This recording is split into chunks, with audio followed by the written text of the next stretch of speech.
The way the NHS is funded is inadequate and quite often stupid and often dangerous.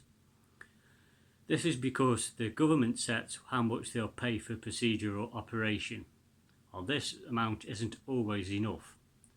I'll give you an example. Outpatient hysteroscopy, if it's done in outpatient, they make about £350 for a procedure, and they can do 2 an hour because they rush, and they do rush, which is why St Thomas's were denying local anaesthetic cervical blocks. So they can do 2 an hour, so they can make £700.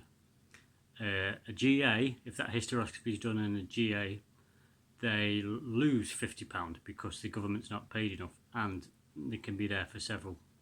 And they can only do, although the operating theatre can be in and out in 15 minutes, a bed is taken up for several hours.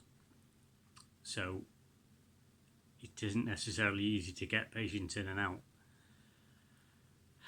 The issue with this is that the government will make money on procedures because they're done cheap, which means it's not necessarily the best way, the safest way. It's not the way they necessarily should be done. It means that clinical discretion now goes out the window. Despite what they say, a doctor is under immense pressure for costs, i.e. will not recommend a postmenopausal woman for a GA, even though, or other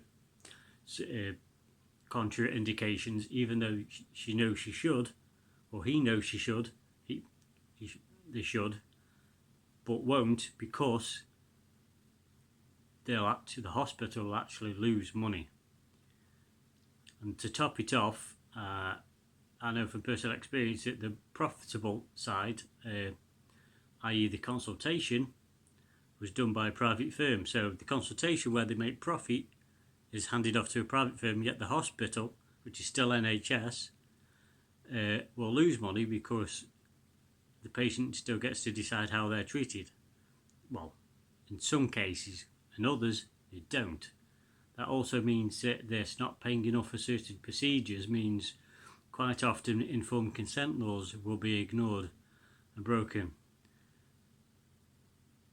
I just hope we can actually fund the NHS properly.